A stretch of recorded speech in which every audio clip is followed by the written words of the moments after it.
Hi, my friends, and welcome into this week's episode of Forte Catholic. I'm so glad that you are here. The one and only Shaun McAfee is back as my co-host today. We talk about getting old. We are both getting older and realizing it in more ways than we would like to. I also talk about how getting older and my pride are conflicting with each other, and I'm not really sure how to deal with that. I share a story from our local softball league that my wife and I have been playing in. And it leads to a good conversation. We also do something very strange here for our show. We read from the Catechism. We talk about struggling in prayer pretty often on this show, and I finally realized that the Catechism actually talks about it talks about struggling in prayer and actually has some great advice and acknowledges that we struggle in prayer. So we dive through some of those very surprising little paragraphs there in the Catechism. We hope that you enjoy Shaun and I's conversation. If you do, please hit subscribe wherever you are watching or listening. Have fun.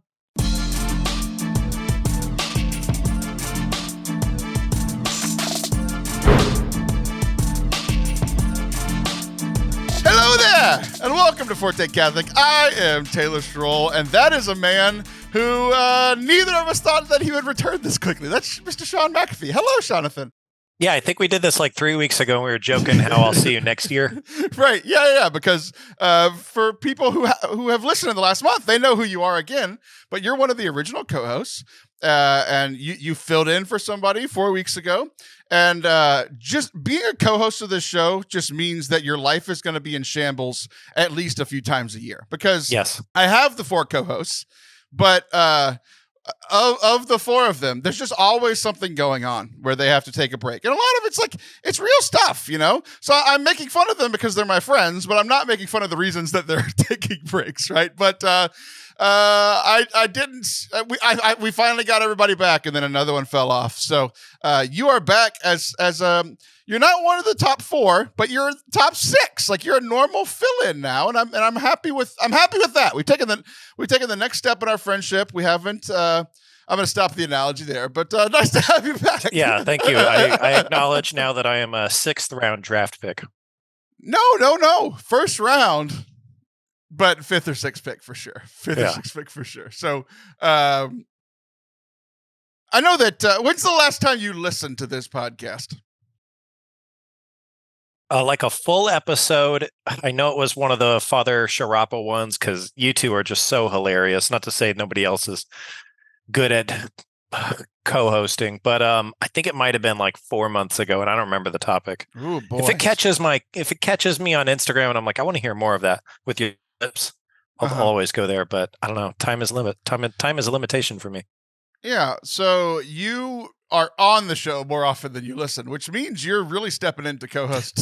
I used to listen to every episode. When I was a co-host, I'd go on every episode, just, not just for the inside jokes and to keep up with it, but just to be like, okay, well, how am I, benchmarking myself as a co-host? Like, is there something that we're all doing in common that I need to keep up with? I was trying to be smart about it. And then, but to you, it just looks lazy. Yeah, I gave up. I thought that it was going to be. I was trying to set you up well, but instead I asked a question that hurt my own feelings. But because you said that your wife has been listening to the show, and I figured that at some point you would spend time with her, and maybe y'all would have listened to an episode together. But she listens to like all. Well, I'll say all the good podcasts, not like all the podcasts, but definitely like Clerical Speaking. This one. Maybe a couple others that have to do like Mommy Catholicism, but yeah, is that a real thing? She's the podcast listener. Is that Mommy Catholicism? You said that's me putting my brand name on it. Okay, because I didn't think that's so. The because genre. I know what my show's called. I know that it's not called Clerical Speaking, and then you said the Mommy Catholic Body. I'm like, there's no way that's the name. Mommy Catholicism. Yeah, you got Clerically Speaking wrong too. So. What did I say? Clerical Speaking? Yeah, you sure did. Clerically. I knew it. You're moving very quickly out of the top 6 here. See you next year. Yeah, exactly. I should have stuck with what I said when you were on a few weeks ago. But you actually texted me. You were like, my wife says I need to be a co-host, and you kind of guilted me into it. So like, I think honestly, the only reason that you're here is 1, I had a need, and 2, your wife is guilting both of us into this, I think. She's good. She's good at not just manipulating, but She is really good at helping people make decisions that are good for them. And that's my way of saying she's good at being forceful. I love how you started by saying, like, admitting that she's a good manipulator. You're not just manipulating. At first, it was just me you're offending, and now you're offending the reason that you're on the show. She's going to hear me say that, and she's going to get real mad. I know she is. And then she's going to get mad because I said that she's going to get mad, which she never does. And then she's going to get mad that you said that she was going to get mad. Exactly. We could go on forever. We could do an entire show. But here's how I'd like to start off today's show. You ready for this? Go ahead. I'm an idiot, and I'm incredibly mad at myself. I'm an idiot too. Go on. Okay. Why are you agreeing so quickly? Well, I hurt myself last Friday. I hurt myself today to see if I still feel. To see if you still feel? Yeah. Do you not know that song? Did you stick a needle in your eye, cross your heart, and hope to die? Today. You don't know that song? Wow, I'm surprised. No, I don't know if I do. You're super old. Okay. You hurt yourself last Friday. I hurt myself last night. What happened to you? Well, I don't know how to say this without sounding like a total moron, but let me just put it this way. I crashed a golf cart, and it wasn't out of messing around. There was no foul play. I wasn't sitting there being an idiot. Legitimately crashed a golf cart. I had a kind of a heavier set guy in the passenger seat. We took a turn right on the course, on the path, and wasn't even going full speed. And we just tipped right over, and I got whiplash, like really bad whiplash. Re-aggravated a neck injury that I've had for quite a while now. That goes back to my Air Force days. But yeah, I had to be on bed rest Saturday and Sunday and most of yesterday. And I still can't turn my neck past that. Can't turn my chin over my shoulder. Yeah. Crashing a golf cart. I was like, nobody got it on film either because I would have loved to share it. You're not going to be able to look behind you to see your wife coming to beat you up for all your comments today. Yeah. You're never going to see her coming. Exactly. That's funny. How'd you get hurt? Before we get to my story, I didn't realize that yours was golf cart related. As you were talking, I was like, I think I have like 3 visible scars on my body. And the largest visible scar is on my hand. I'm not even sure if you can see it, but right here, I have a very large slice. Like you could see I've seen my thumb bone before. That's not something that everybody can say. Oh man, you're making me get chills.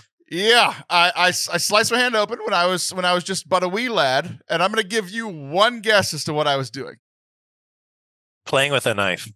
No. When I say I'm going to give you one guess, it probably has something to do with something that's already been said on the show, Jonathan. Oh no, I don't know. I got so many guesses. You stuck your hand under a lawnmower. No, Shaun. Have we talked about a lawnmower today? What's the story you just shared? You golf cart. Yes. You sliced your hand open on a golf cart? I was driving a golf cart, and I was just a little kid, and we started spinning, and I put my hand out to try to stop us, and the top of there was like the golf, like the ball cleaner things. Yeah. I reached out to grab one of those, but the ball cleaner wasn't on top. There was just a spiky piece of metal at the top, and I sliced my hand open. So I too have had a golf cart injury. Sounds like a lawsuit you should have gone for. Gosh. Well, they should have probably not let a kid drive that golf cart. They're probably that's probably part of it. It's like probably get a counter sue. Yeah, exactly. My dad would be like, "You hurt my child," and then they'd be like, "Well, who was driving?" He'd be like, "I'm gonna leave now." He would. Sorry, mister. So, but that was even back when I was a kid. I was still in good shape. But hey, you're in good shape. No, I'm not. I've become round is a shape. I've become Taylor. A larger and larger and larger shape. But and that's you didn't like my joke, did you? I was getting to it, but I'm mad at myself because I hurt myself yesterday. I pulled my hamstring playing softball yesterday, and it is nobody's fault but mine. I'm just so mad at myself because for a couple reasons. One, there's 2 reasons, and they might even be one. It might be one, and then like even under number 1. But pride is number 1. The reason that I got hurt. One, because like I used to be special, like I used to be somebody, like I used to be a really good athlete. And there is part of me that still thinks I'm a really good athlete. The second part of me that's incredibly broken is, other than my hamstring, is that I am obsessed with numbers and data. Obsessed with numbers and data. I love it. So like when it comes to like our podcast and YouTube and how things are going on socials, and but also like within sports itself. And this comes back from when I was a kid, slicing my hand open in golf carts. Like I've always been obsessed with like baseball player stats, batting average, how many home runs they got. So over the course of this season, going into last night, I was batting 700 in our softball league. Do you know baseball? Yeah, it's 70% of the time you're getting a hit. Yeah, 100%, which is like professional baseball players. Like now, I'm not hitting against people throwing. Right. I'm playing soft. I'm playing soft pitch. They bet 1,000. But for like a hit, yeah, exactly. Somebody didn't catch it. Not just I made contact. Yeah, so I'm batting 700 going into the game, and I'm feeling pretty good about the season. Like I'm taking like healthy pride in, like I'm doing well. Like I'm hitting well. I'm one of the better, if not the best hitter on the team. I'm playing well in the field. Like I'm playing shortstop. A fat guy playing shortstop is just hilarious. But like there's an athlete hidden under this pudge. You know what I mean? Like sure. I can still move around. We've turned a couple double plays. Like I feel like I'm contributing pretty well to the team. But here's how broken I am. Nobody else does this in the entire league, but every time I get a hit, which is 70% of the time, I get on base and I open up my phone immediately and I go to a note that I have in my phone and I say, single or double, or if I get out, I put grounded out, or if I get an RBI, I put RBI. Obsessed with your data, like, even your own. So like it's a part of me that's weird, and I admit that. Like it's a part of me that is neither good nor bad, but it's just kind of neutral, right? But those two things came to a head yesterday because in the first inning, I grounded out, which means now I'm batting under 700, right? You don't have to be a huge math whiz to know that if you get out while you're batting 700, your average goes down. Well, like I'm used to hitting like bombs out into the outfield, right? So I hit a grounder, got out, and I'm already mad, right? So the next time I come up to the plate, I hit another grounder, pretty hard hit grounder into the infield, but I know that I'm going to have to run it out in order to be safe. And I'm like, I've already brought my average down. I need to run this out so that my average doesn't go lower. And what did I do? I've known for years because. Backstory. You slid to first. I did not slide to first. Oh. But, I almost fell to first because I pulled my hamstring on the way. But there's just backstory. Like I in high school, where I was the second fastest kid in our high school, I ended up running track and college. Like I was fast, right? And a big part of being fast is I have strong hamstrings, but I'm not using them like I used to. I'm not using them as consistently as I used to. But then also I have these old injuries. Like I ripped my hamstring my senior year of high school. I pulled my other one when I was running my first year in college. I was just never the same. After I ripped that hamstring. That's the same one that I hurt last night. But because of that, like I know I'm getting old. Like there's this amount of pride of like, yes, I used to be something better, and like I still have spurts of like doing well, right? I still have spurts of like looking okay, but this pride and this obsession with the numbers made me do something I vowed not to do 5 years ago. I could just never run my full speed again. My full speed was something special. So even if I'm running 80%, like I'm still moving pretty well, right? Right. But I've already set up the scenario. I start running full speed, and sure enough, after 6 seconds of running full speed, pop. I pulled my hamstring, and just so mad at myself because Shaun, I know better. I know that this is not the first time. This is not the first time I've felt old. This is not the first time I've hurt my hamstring. This is not the first time I've made a vow not to run full speed. This is not the first time my pride has gotten in the way of my life. And yet I'm still making the same freaking mistakes, and I'm so mad at myself. I know exactly how that feels. It might not come for you any, but I injured my rotator cuff whenever I was really young in the Air Force. And I always promise myself that, they call them, like, what does the doctor call that? They say mobility limitations, don't stop playing baseball. Don't stop playing softball or whatever it is that you enjoy. Just what they say, modify your movement. So I've done that for years, and then I get into Little League Baseball because my 11-year-old is at that level now, and they asked me to pitch to the whole team, and I throw like 100, maybe 150 balls over the plate. And that night, I didn't know it while I was throwing it. Like, your hamstring is obvious immediately that you ripped it or you stretched it too hard, but your shoulder can be a little bit different. You won't know for a few paces afterwards, or maybe an hour afterwards, that you really hurt it.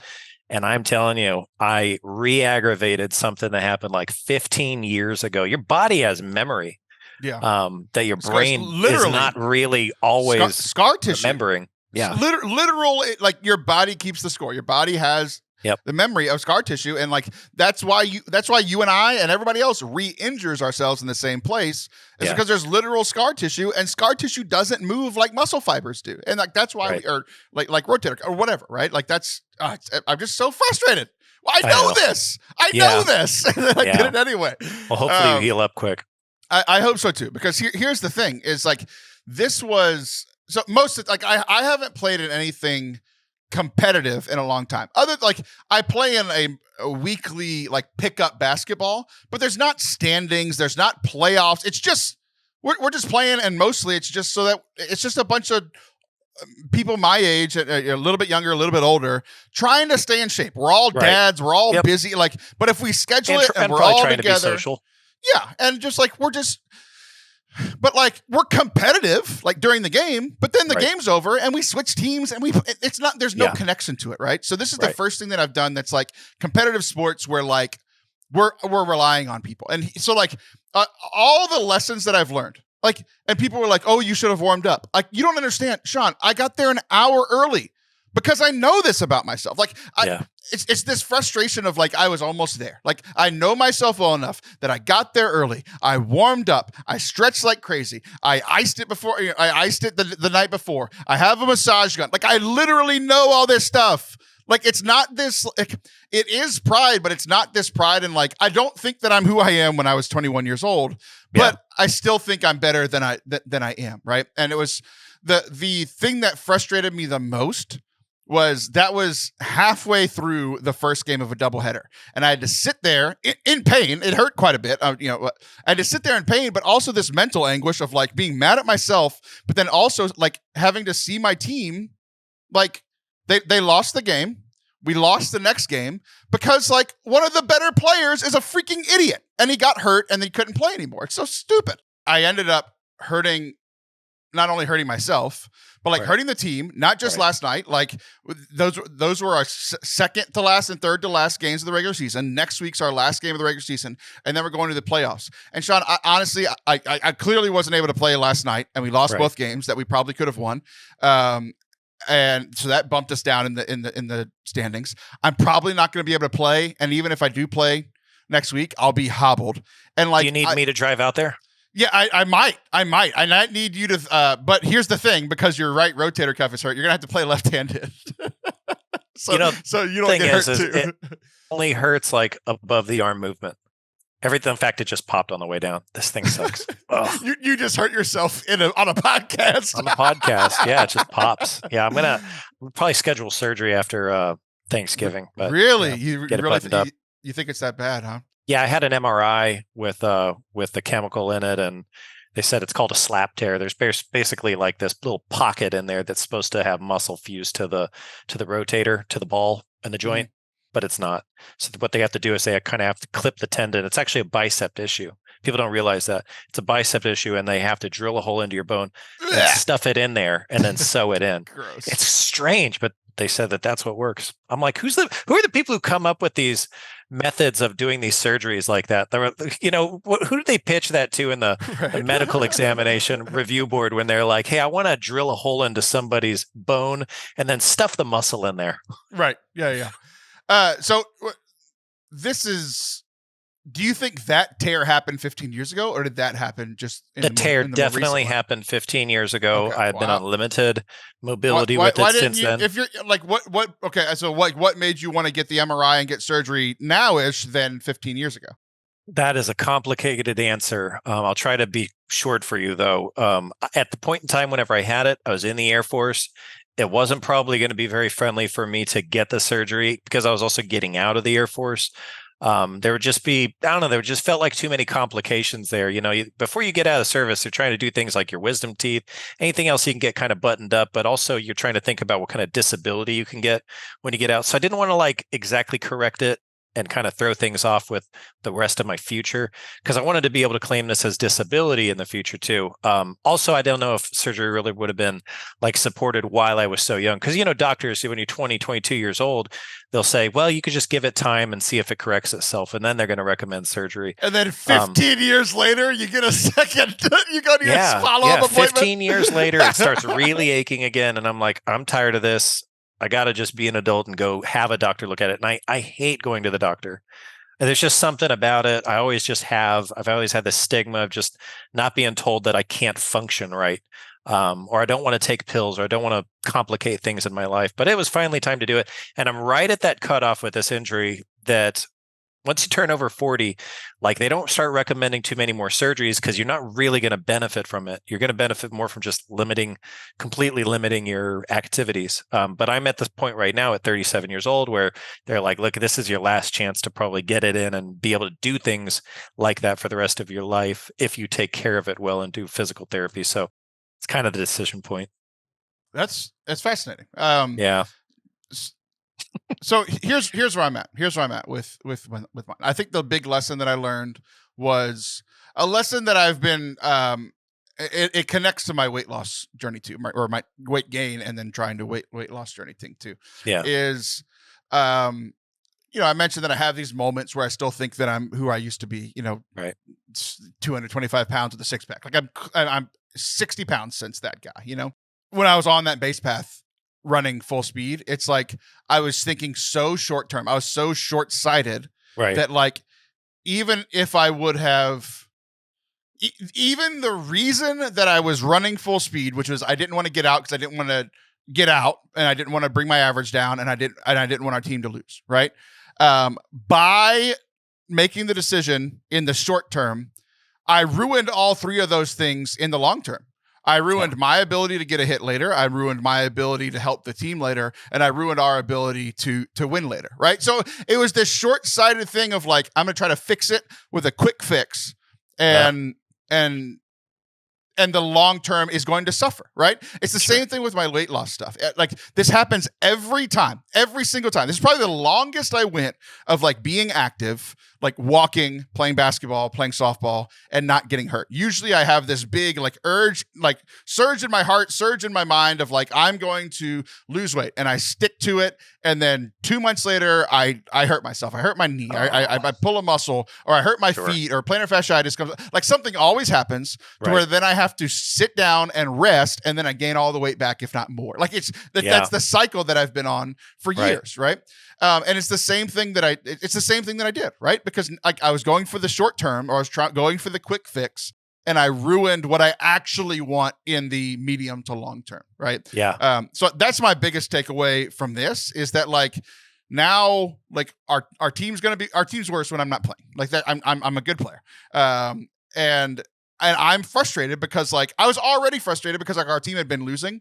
And I want to win, and I'm doing all that we can to win. So like it was a decision made out of frustration, and now I'm going to be frustrated for even longer. It's just like everything that I wanted in the moment did not work out for the long term. Like there's clearly connections to weight loss. There's clearly connections to like why we choose to sin in the short term. It's like, oh, this will make me feel better in the short term. I wondered if you were going to bring it around to culpability and our ability to try to put quick band-aids on our near occasions of sin and be like, oh, I can handle this. No, it's always a near occasion of sin because you are just not going to get over those things that you're addicted to, or those images that you like to see, or those, that gossip that you like to do. Even if you just say, okay, I can make this one exception, I can watch this movie, or I can have that conversation, or eat that. Maybe gluttony's been a struggle for some people. Maybe you think maybe. Well, I don't know. Gluttony's pretty intentional, and I think most of us are spiritually gluttons. It is. Yeah. Did you just say spiritual gluts? That's a hilarious term that you said by accident. Spiritual gluttons. Yeah. That's not what you said. Gluts? you said I think gluts, my audio is coming in halfway. You heard me say clerical too. Which is, yeah. I wondered if you were going to turn it over to that, because immediately while you were saying some of those things, especially you're like, I hurt the team. Look, even when we sin, we are always hurting the body of Christ. We're always hurting the church, bringing that with us into the communion that we're supposed to have with the rest of the body. It's horrible. I'm sure we're going to go on a tangent with that. No, it's good. And because like me hitting at 80%, me running at 80%, me fielding at 80% is better than me being hurt, one. And it's also better than like most of the people out there. Like how many people out there were college athletes at some point? Like not a Very ton, few. right? Like I'm a good athlete even when I'm going 80%. Right. And I am now at 10% because I tried to go 100 for 6 seconds. Like it's just so frustrating. So there was some insight into sin, and the whole like, the two biggest takeaways were the literally having to sit and watch how the team suffered because I made a decision and I was suffering. Like your examination of conscience period. I had to sit there in this crappy moment for an hour and a half and watch two losses while I'm sitting there icing for 20 minutes, off for 20 minutes, icing for 20 minutes. Like just so mad. Like, yeah, it was just so frustrating. So that's the lesson that I learned. Like it was just the most apparent, right? Because typically, like if I get hurt playing basketball, it's like, okay, I'm out. I'll see you in a few weeks when I'm better. And they just kind of fill in. They change the teams and stuff. But it's like now it actually does a rec softball league matter in the grand scheme of things? No, but it's like it's something we all care about, and it's fun to care about something together, right? Just like sure. Does our fandom of the NFL or MLB actually matter? No, but it's fun to care about something together. It's fun when your baseball team's in the playoffs. It's fun when your football team is winning for the first time in years. Go Texans! Yeah. It's fun. It's a communal fun experience, and I just like ruined that communal fun experience for myself in the short term because of a very short term decision. So I feel like I'm repeating myself at this point. So we're gonna get it out of the segment. But any final thoughts that you have about your golf cart injury or my injury or both of us being stupid? Or I was really embarrassed. I was really embarrassed because there were a few. It was kind of near the clubhouse, and thankfully, like nobody saw it. But there were a few people practicing on the practice putting green, and they heard it slam over, and they just kind of looked up and looked back down. Like I was, first of all, really annoyed with myself that I actually crashed a golf cart without any intention or no, screwing around or anything like that. And then I was a little upset that like nobody was concerned. Like I literally just crashed me and a person down on the ground, smacked pretty hard, and nobody came over to see if I was okay. I was just like, I don't know. It hurt me on multiple levels, but yeah, my neck is getting better, and I'm glad for that. Thanks be to God. It's interesting to hear you say that, because you said that like you felt embarrassed, right?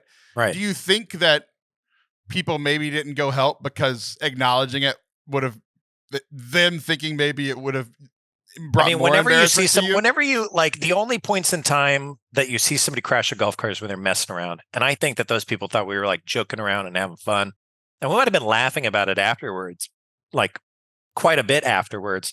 But immediately, like that thought went through my mind, like they're not coming over because they think that we were just jerking around or something. And that, I don't know, I was annoyed by that. But that goes into my decision to not judge others just because they're, I don't know, making an assumption about what was going on. I don't know. Yeah, I'm just angry that you'd have another overweight person that you're hanging out with. I would love to be the person in a crashed golf cart with you, Shaun. I feel like it should have been me. Well, we can make that happen. All right. Bring your clubs. Like, you think I own golf clubs? Come on. Okay. We'll share mine. Here's what we're going to do is we're going to take a break. We're going to come back. And this was a pretty, clearly a lot of frustration. My leg literally hurts as we're recording this. Oh. But when we come back, one of the themes that we've been talking about here recently is like my prayer and struggles in prayer and trying to find some some momentum, some forward momentum in prayer. And I think that I found some, and I'd like to share about that, and actually some advice that the church has about struggling in prayer as well. So don't go anywhere. We'll be right back. It's that time of year again. The air is getting a little crisper, leaves are changing color, and the aromas of pumpkin and cinnamon treats are in the air. Whether that sounds good for you or great as you begin your, you can be having these for your Halloween parties, your Thanksgiving parties, and yes, even your Christmas parties. Christmas is going to be here faster than you know it. This is the perfect season to try a loaf of the world famous Monk's bread. Their raisin cinnamon, maple cinnamon, seasonal pumpkin spice bread joined their already impressive lineup of 8 delicious varieties, and it ships right to your door. These monks make it in their monastery in Western New York. They also have famous biscotti, fruitcake, jams, and even more. And every time that you buy this, it's supporting the monks in all of the ministry that they do. So if you want to buy this for yourself to try it out, and then, as you're starting to plan your gift-giving season, monksbread.com. monksbread.com. Forte23 is the discount code that you will use if you want 10% off. That's Forte23 at monksbread.com. Enjoy. Welcome back to Forte Catholic. I am Taylor Schroll, and that is Shaun McAfee. So, one of the things I was explaining to Shaun, since he doesn't listen to the show, that over the last few weeks, I've bbeen talking about some struggles in prayer and some kind of realizations of things that I need to do in prayer. So just a quick recap for those of you who don't, who listen like Shaun does once every 4 months. Things have gotten pretty dry in my prayer. And so things got dry. So I slipped up and stopped doing it. And then I started doing it again, just out of I know I need to do this, but it was still really dry. And then I was like, why am I trying to reinvent the wheel? Why not go back to things that I essentially went back to what's the holiest I've ever been in my life. And it's when I was going to adoration. It's when I was praying with scripture. So the update, the other part is I was struggling with I have so much to do that, prayer kind of seemed I'm not accomplishing anything. So I need to go do something where I'm accomplishing something. Okay. So all that's kind of in this. And if you want longer explanations of that, go listen to the last few weeks of the show. But after all that being said, and that's all on my mind, I go and I travel to give a talk up in Iowa. So where they put me in the rectory, where the priests live. And it was nice. It was a nice house. I had this whole house to myself. It was really, with a really kitchen, nice. Yep. Yeah. Kitchen is it's 2-story. It's one of those fancy places that has 2 flights of stairs going to the same place. I always loved that. My aunt's house had that when I was a kid, and I always felt I always felt covert somehow. I was I was downstairs, now I'm upstairs, now I'm downstairs somewhere else. I always wondered about that, the big Beverly Hills typical style staircases. Like you said, right. Is that because of the traffic, or is that because people are mad at each other and they don't want to be with each other? Oh, so I see what you're saying. Is you're saying the fancy ones that you could see both of them. These are stairs on one side of the house and stairs on one side of the house because the house is so big that why walk all the way over there to those stairs? Yeah. So I'm staying at this place, and I have all this stuff in my head. I've set myself up perfectly to do 2 things that I've been talking about on this show quite a bit. One, go on my walks. I just put my thumbs up, and I don't know if it was Zoom or Apple, but it's now doing thumbs up. Wow, on that's the awesome. screen. Keep it. Don't edit that out. I don't know if I can. Do it again. Yeah, let's try again. Oh, it's so silly. Okay, now the podcast listeners and YouTube watchers are both disappointed together. Welcome to our lives. So I'm staying at the church. So I traveled up there on a Tuesday. On the week before and on Monday, I did enough work that I barely had much of my normal work to do, editing, video, audio editing. I had slated it out where I could, because I wanted to be where I am. Anytime I'm traveling, I'd like to just be there and Focus. Be present physically, mentally, spiritually, all those things. Right. So I did all that. Tuesday's travel day, Thursday's travel day. Wednesday, I don't really have a ton to do until the event in the evening. Speaking to their youth ministry kickoff, right? So perfect time for Rocket League. No, I don't play Rocket League when I'm not at my house. That's hard to do. So my plan is to do a holy hour, and to go walk. Like I want to do a walk and just kind of relax. It's a beautiful city. Like the weather's nice. Like I've been complaining for months about how hot it's been in Texas. Finally, we got some relief here in Texas too. But like I'm up north. Like it feels nice. I want to go on a walk. Yeah. They have rivers. Like that's not something we have here. Like there's some nice parks I want to go see. So like that's my plan. It's like I literally had nothing on my schedule. And then I woke up Wednesday and 3 of the projects that I had worked on and like got finished up, there was some problem with it. Like one of the videos that I exported on Monday for whatever, like I didn't like, it doesn't seem like it was user error. It's not something I have all the time. Like I export, I don't know, 30 to 40 podcasts or videos a week, and it just didn't work. It just didn't. It was the full size. Like there's all these things that I can see just because I do this all the time that like, oh, I messed up here or we didn't do this right. It's just like there's no visible mistake. It just exported a file that just wouldn't open.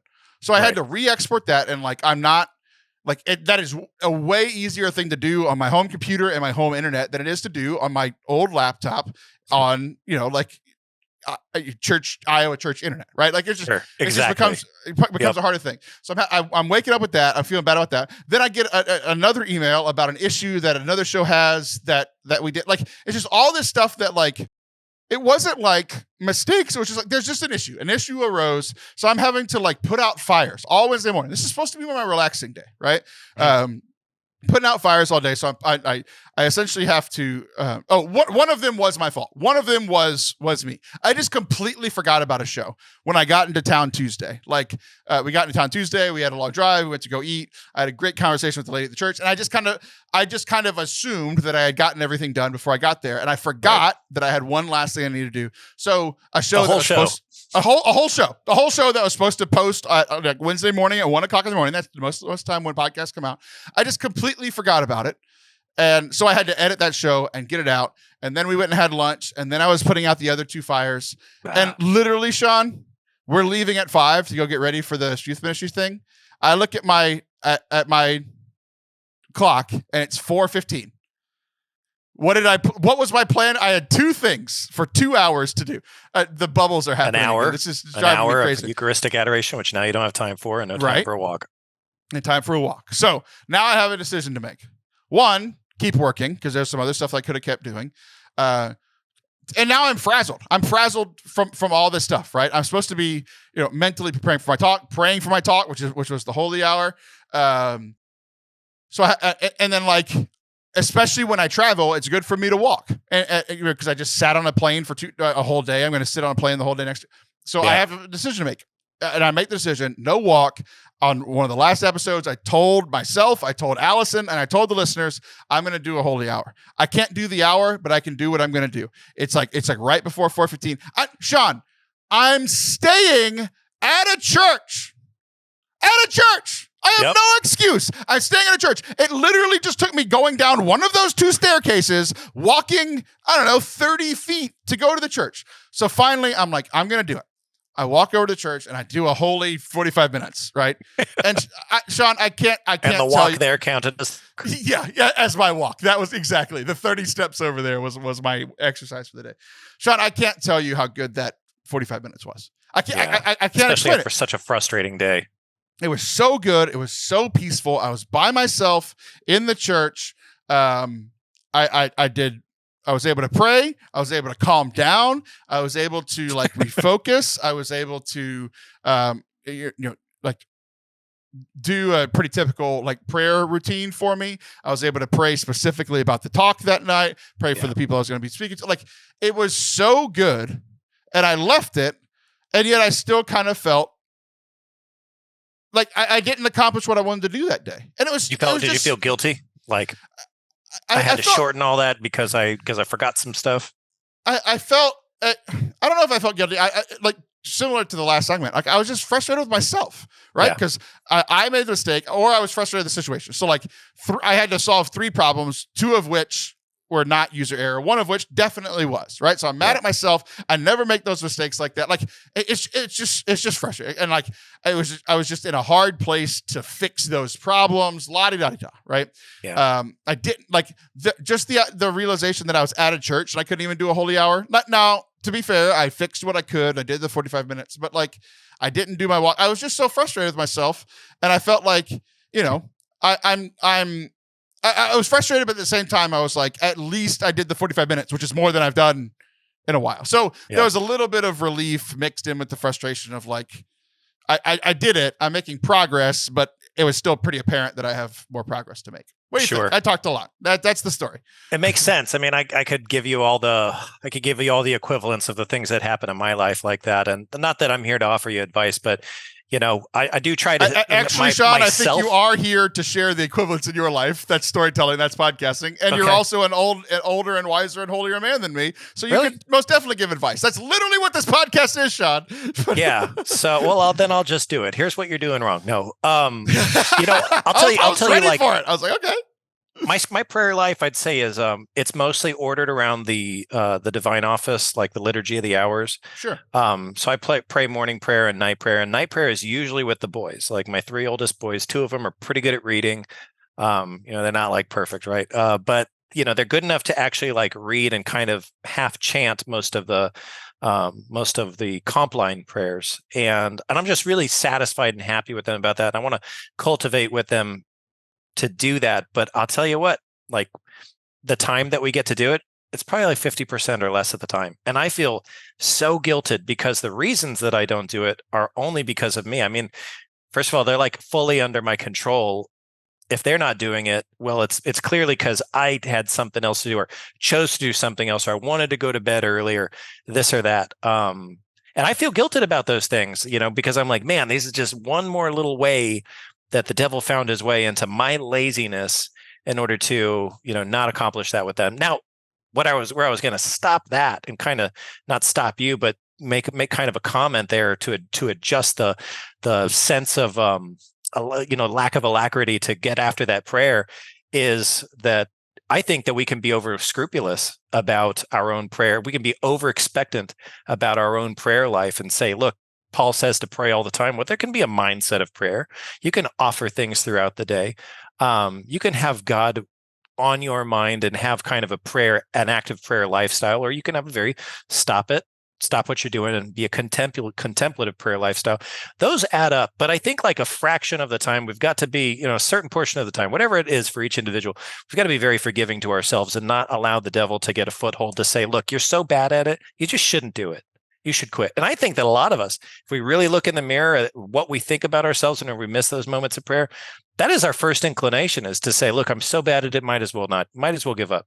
Or I'm not going to, I skipped yesterday, I could just add this to my confession. What's it going to hurt to skip one more prayer this week? But I think that just, we have the Catholic both and, right? I think that we need to own up to that. And own it and take responsibility for those moments, but also we don't need to be over scrupulous and say, well, everything is kaput, everything's bad because I couldn't do it this one time. Get back on the horse. I can't get on a horse. My hamstring hurts. Well, whenever it's better. Okay. No, I think that's very good. I like your insight. I like that you shared your sage wisdom of an old man with me.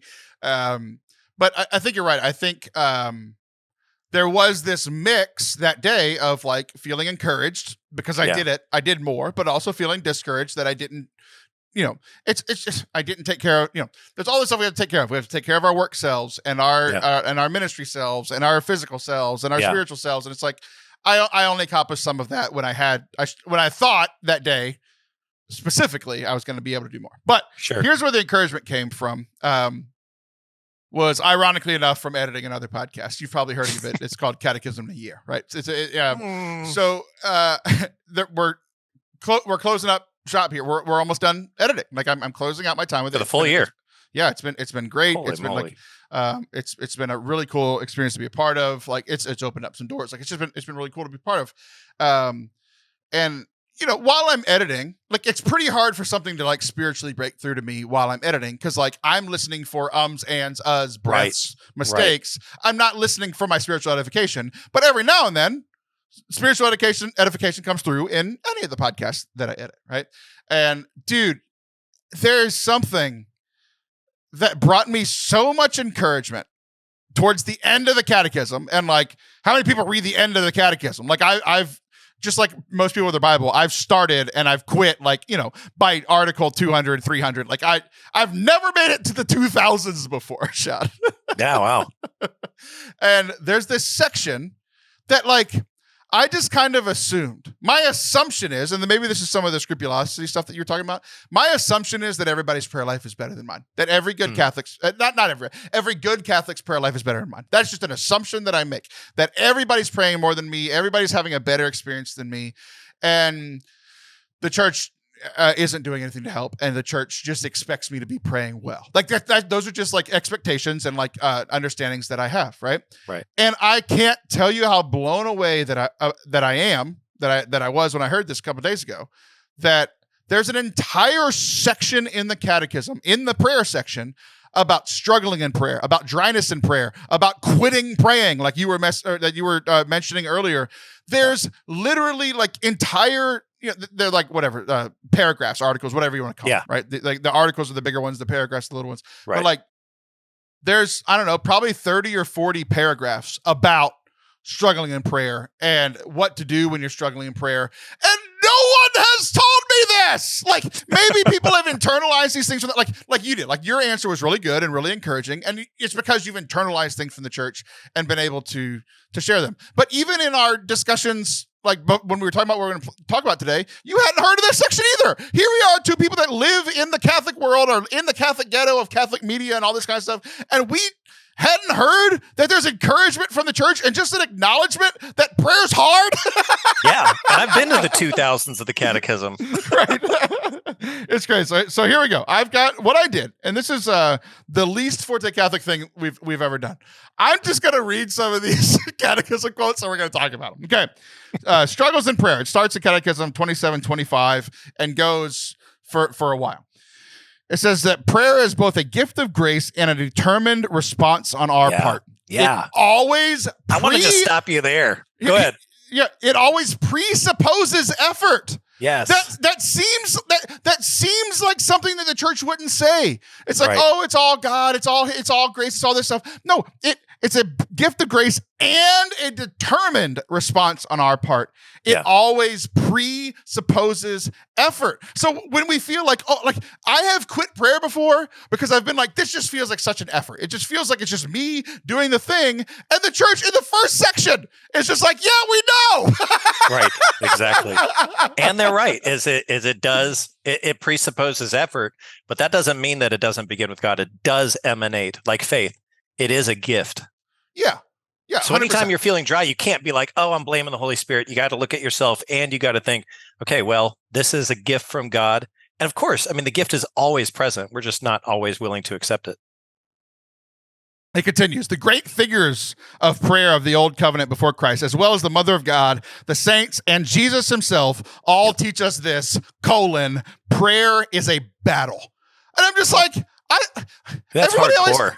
Everybody has always told me, like, the emphasis, I've heard of like spiritual warfare and spiritual battle, right? And I've even prayed like spiritual battle or spiritual warfare prayers. But what I hear most people talk about with prayer is that it's our relationship with God. It's spending time with God. It's this loving gaze of you towards the Father and the Father towards you. And all that is true. Yeah. Right? That is true. But it's negating this other side, that it's hard and it's a battle and it's a fight, right?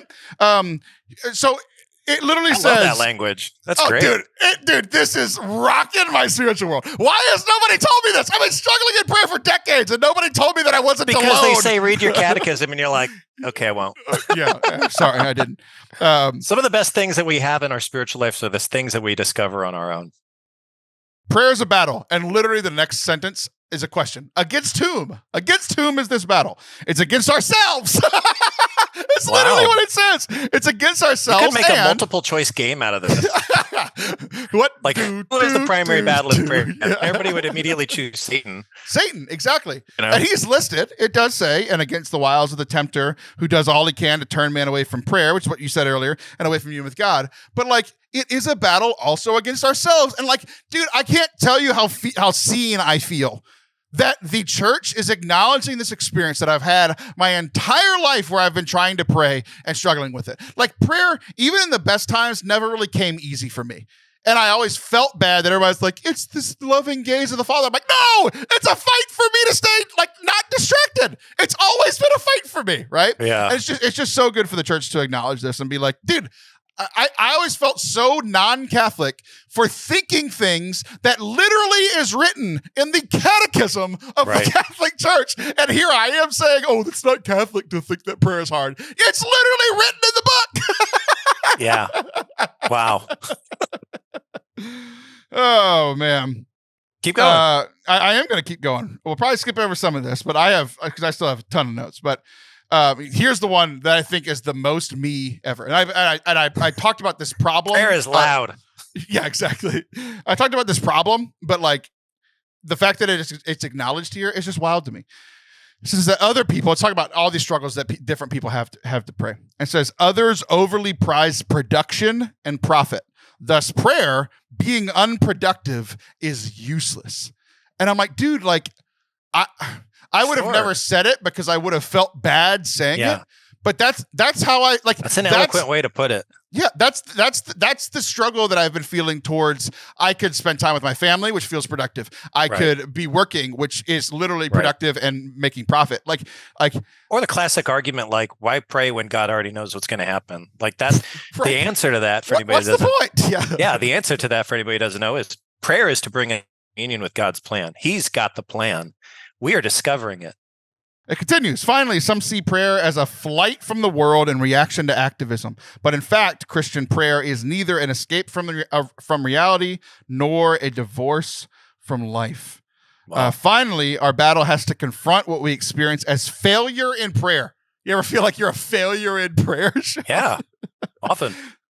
Discouragement during periods or dryness, sadness that because of our great possessions, we have not given all to the Lord. We feel disappointed over not being heard according to our own will. We feel wounded pride, stiffened.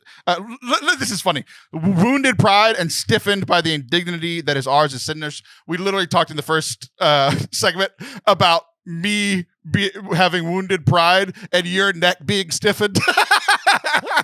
You know, I just want to say it, is that's the thing about the Catechism that I try to tell people who are probably too afraid to get into this, 4,000 or 5,000 page book, right? How many paragraphs are there? Like 2,800. Is that the Catechism was made not for like the doctors of the church to study from or the bishops to preach from or anything like that. It's made for the common person. And that kind of language, like if I was to tell you a joke or something to do that's funny for one of your talks, is go memorize those paragraphs or whichever ones you want to preach on.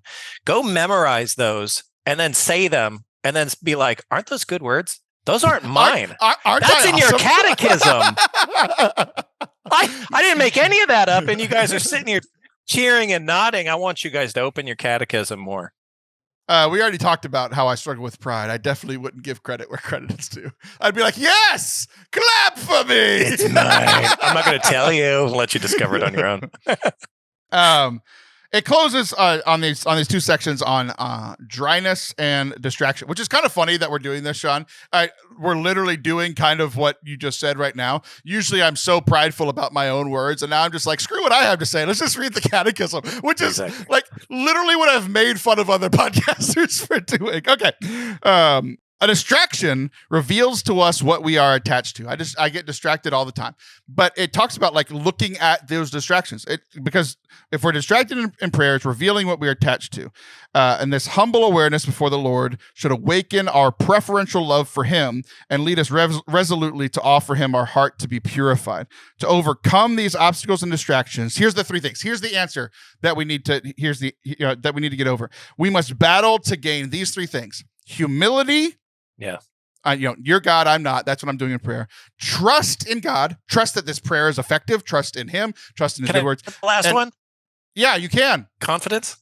No, close. Perseverance. Okay. Perseverance. Like, we talked about at the beginning, kind of like our effort. And like, I feel like our effort has just been so downplayed by every talk that I've heard about Catholic prayer and how we should pray. And like, here it is in the Catechism saying it over and over and over so again. Humility, trust, and perseverance. Humility, trust, and perseverance. Just repeat those words. Repeat those words for 60 minutes next time you have your 45-minute. Yeah, I'll do it for 45. We'll close with this. Dryness in prayer. when you feel dryness in prayer, this is the moment of sheer faith, clinging faithfully to Jesus in his agony and in his tomb, like when Jesus felt far from his Father, right? If dryness, now that's like sometimes we've seen in history, like the Lord pulls his presence away from people. Now, do we fully understand that? No, but we've seen that in Jesus. We've seen that in the saints. Sure. So there's that dryness. There's just like the natural dryness of the spiritual life. But if the dryness is due to a lack of roots, like in the like seed being scattered onto all the different grounds, because the word has fallen on rocky soil, the battle requires conversion. And where is this conversion going to happen? It's from those 3 words that we mentioned a second ago: growing in humility, trust, perseverance. Right. Wow. So, and then, dude, it just hit the nail on the head. This is the last thing I'll say. And the most common yet most hidden temptation is our lack of faith. And that's italicized. Yeah. Our lack of faith. When we begin to pray, 1,000 labors or cares thought to be urgent vie for priority. Once again, it is the moment of truth for the heart. What is my real love? Is it these distractions? Is it the work that I'm focused on? Even the other good things about like what's going on with my family? What am I going to eat later? Am I going to go on my walk? Am I going to take care of myself physically? Like all those other things. It's like those are important things. But while I'm in prayer, who do I love? Where whom do you serve? Right? Yeah. Michael saying, "I will serve." Satan saying, "I will not serve." Like that's literally what they're named after, right? So, yeah. Dude, it so good. I could say more, and Shaun's like, "You've already said too much." No, I love this. I had one comment. Yeah, sure. Let me finish that. Hold on. I'm gonna let you finish the show, but there's more. I have more notes, but I'm like I'm droning on. But Catechism 27:25 and following, and like the rest of that section, like it's just so good, so helpful for me. And I know, like listening to the show, like I know that other people are struggling with this, and this just put words into a way that encouraged me so much. Okay, now you can comment away. I talked a lot. Now you can comment. What the comment was, but it went something like this: Is that? Oh boy, yeah. You see, I lost it. You're going to have to eliminate this. You're going to have to cut this from the thing. No, I'm not cutting. No, it's that principle where even 30 seconds of an honest, humble prayer can count for more than 30 minutes of absolute distraction, even in like let's say Eucharistic adoration. Some people will say it's okay to fall asleep. Yeah, it's okay to fall asleep, but being distracted is way, way, way worse. And that should never be acceptable. But even 30 seconds of a very contrite, humbled prayer should tell us how valuable it is. It's like whenever you get out of the sacrament of confession and you get like that one Hail Mary. And you're like, really? I just confessed that and you're giving me just one Hail Mary? Like, I feel like I should be walking on my knees to my car. Like that's probably an equitable penance for what I did. But it shows us how powerful even a concise, humble prayer can be. That's the comment I want to make. Well, I'm glad that you commented. I'm glad that you're here. And you said I got to finish the show. Who gets the last word? I'm literally closing the show as we speak right now. I'm literally trying to close it, and you're butting in. You ever sent somebody like just word, and they're like, "What do you mean?" I'm like, I just wanted to have the last word. Oh my gosh, we've got to end this. Petty stuff. This is I'm so frustrated. We started the show with anger and frustration. Now you're frustrated about your prayer life. You're frustrated about your hamstring. You're frustrated about Shaun not being able to finish a word. Ah, man. All right. Well, that's the show. I'm Taylor Schroll. I'll be back next week. That's Shaun. He'll be back in 4 weeks 24 to 12 months. Love you guys. Thanks for listening. I hope that something from here was good, that you connected with it, and that my hope for this episode is that you were encouraged in your prayer like I was, encouraged in your struggles in prayer like I was encouraged in my struggles in prayer. So y'all have a great week. Love you. See ya.